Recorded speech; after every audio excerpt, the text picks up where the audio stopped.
Hello everyone, Canadian Dissident here, back again with another video. Got a lot of stuff to cover today, so as usual, let's just jump right into it. Let's start off with this story from the University of Toronto. Just to point out what I talked about in my previous video, it looks like I was right. Those COVID restrictions look like they'll be coming back for the fall. And University of Toronto is already getting a head start on it. So here we go. Students living in residences this fall will be required to have a primary series of a COVID-19 vaccination and at least one booster dose. See, in Canada, they've changed the definition of fully vaccinated, essentially, from 2 doses to 2 doses plus a booster, or 3 doses, or I don't even know what they're choosing to call it anymore. But point is, guys, this stuff is coming back. I'm sure of it. Sadly, though, this isn't the only thing that's going to be coming. I believe that there are going to be restrictions, passports, mandates of a different kind coming in the near future. And that is going to be of the climate variety. Here's a nice little article from the World Economic Forum talking about how too many people own private vehicles. Yeah, I wouldn't be surprised if they try to get rid of that freedom soon, so we can't drive, or just electric cars, or you get limited on how much you drive. I seriously doubt that any of these elites are going to stop taking their private jets, though. That's a whole different story. But here, big news. Trudeau moving forward with fertilizer reduction policy. Apparently, nitrogen is a big contributor to climate change now. So Canada wants to jump on this and stop farmers from using so much fertilizer right in the midst of a coming food crisis, nonetheless. Look at this idiot and his Lloyd Christmas haircut. He looks like a moron. So Prime Minister Justin Trudeau has decided to move forward with his cap on nitrogen emissions by reducing fertilizer use, even as provincial agricultural ministers beg him to stop. So here, Trudeau's nitrogen policy will decimate Canadian farming. Absolutely. In December 2020, the Trudeau government unveiled their new climate plan with a focus on reducing nitrous oxide emissions from fertilizer by 30% below 2020 levels by 2030. And so it is estimated that a 30% absolute emission reduction for a farmer with 1,000 acres of canola and 1,000 acres of wheat stands to have their profit reduced by approximately $38,000 to $40,500 annually. How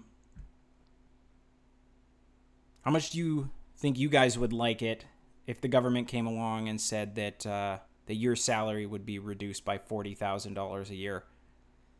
Yeah, I think most people probably wouldn't be okay with that. And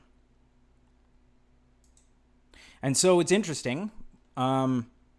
It's curious to me that this sort of stuff seems to be very well coordinated around the globe. It's not just Canada doing this. We've seen ongoing protests in the Netherlands as well. And we'll get to that in a second. Here is a little graph that I found showing greenhouse gas emissions by economic sector. This is for the U.S., although you can safely assume that Canada is fairly similar. Doesn't really look like agriculture is the biggest impact there. It's also safe to say that Trudeau won't be stopping any private jetting around. So here we go. In the Netherlands, there have been ongoing protests for a while because their government has tried to do essentially the exact same thing, reduce nitrogen emissions by reducing fertilizer. Dutch farmers have been generating global headlines with protests described by Prime Minister Mark Rutte as willfully endangering others, damaging our infrastructure, and threatening people who help with the cleanup. Again, mainstream media, this is what MSN, disparaging the protesters, of course. But this is a widespread thing. It's not just Canada. It's not just the Netherlands. I believe almost the exact same thing is happening in Belgium. There's very similar things going on in New Zealand and Australia, where I believe they are trying to tax farmers for cow farts. Sounds like a joke. It's not a joke. Methane emissions, they want to tax farmers for that. During an incoming food shortage. I mean, it certainly looks coordinated to me. So interestingly, we might see some farmers' protests here in Canada. You know, given what's happening in the Netherlands, it's possible that we see something similar here in Canada. And I wonder how Trudeau will react to more protesters. You know, he's stood with farmers in the past, farmers protesting, right? I don't know if you guys know this. Here, this is from some news media from India. Justin Trudeau, who backed farmer protests in India, trolled for invoking emergency powers to quell trucker demonstrations in Canada. Yeah, so he went on and on about his support for the farmers protesting in India quite some time ago.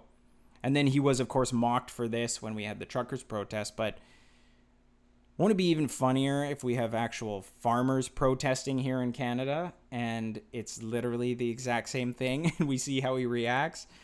You can bet your ass he'll be bringing those emergency powers back ASAP.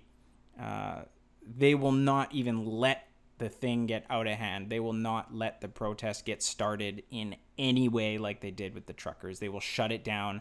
He will freeze bank accounts. You will not be able to use platforms, donations. You can't coordinate. You can't use Facebook. You can't use these mainstream apps. They just ban you. It's really, really tough to coordinate these kind of things. But you can bet if anything gets started, Trudeau's going to try and shut it down right away. And so just continuing on here on the topic of, you know, climate and pollution, let's just take a little gander over at who the worst polluters are. I mean, probably Canada is going to be on the list, right? I mean, that's why Trudeau is taking this so seriously. He really wants to stop the climate change. And so, okay, let's just take a look. Top 5. Oh, China, 30%. Okay. All right. Okay. United States, 15. Okay. All right. That's already almost half of the world's pollution. Okay. India, 7. Okay. All right. That's over half, but still, I mean, Canada could be number 4, right? No, not 5 either. Nowhere up there. So, I don't know, guys. It really seems to me like there's something coordinated going on here. There's no reason. There's absolutely zero reason for Canada, for the Netherlands, for Belgium, for Australia, for New Zealand to be doing anything to inhibit their farmers right now with the oncoming food crisis. It's absolutely crazy.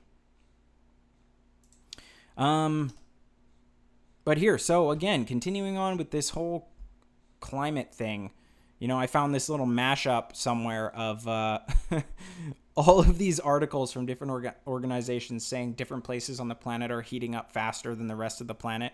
I find it pretty hilarious, you know. Finland is warming faster than the rest of the world. Canada warming twice as fast as the rest of the world. Australia is heating up faster than the rest of the world. South Pole warming 3 times fast. The whole world is heating faster than the rest of the world. It's ridiculous nonsense. It's fear-mongering, and they want power from it. I bet that there's going to be climate lockdowns coming. You know, we've already seen they've paved the way for it with COVID. Everyone's kind of gotten used to lockdowns. We've gotten used to mandates for something, and now they already have another topic they can jump to so easily. Everybody cares about the environment, right? Everyone wants to be a good person, take care of the planet, all of that, of course. And so it's really easy for them to just move on to that. Carbon credits are already a huge industry. And here we go. Here's a tweet from Peter Sweden mentioning that there's a Swedish credit card company that tracks your carbon emissions and it blocks further purchases if you exceed your CO2 limit. And he says, remember when this was called a conspiracy theory? Yeah, it's funny how it can be a fact and they'll still call it a conspiracy theory. And so he asks, how long until we get a climate change passport and the government tracking all of our CO2 emissions? Way sooner than you think, unfortunately. This is honestly right around the corner. This is part of the Great Reset. I guarantee it. Coming 2030. So yeah, watch out for this kind of stuff. You got to push back against all of this. This is another perfect reason why a digital currency is an absolutely horrible, atrocious idea. Gives the government the ability to track absolutely every single purchase that you ever make. And then they can use it to do stuff like this extremely easily. So that's kind of the main content that I have for you today, guys. I was right about the COVID stuff coming back, and I'm sure we're going to see more of it. Watch out for this climate stuff. This is going to be picking up big time. You're going to see it in the news nonstop. And we got to push back against this kind of passport stuff. I just want to leave it on this funny little image I found. The good reset as opposed to the great reset. Just highlighting the things that are actually important, things that we should actually get back to, getting back to nature, getting away from cities. I encourage everybody to leave the cities. Cities are absolutely horrible places. Horrible for you in so many ways. They're horrible for the environment themselves. They're horrible on your mental health. They're just cesspools. You really want to try and get out into the country. Go back to the old ways. That stuff worked. But anyways, that's all I have for you today. Thanks for watching. Canadian Dissident out.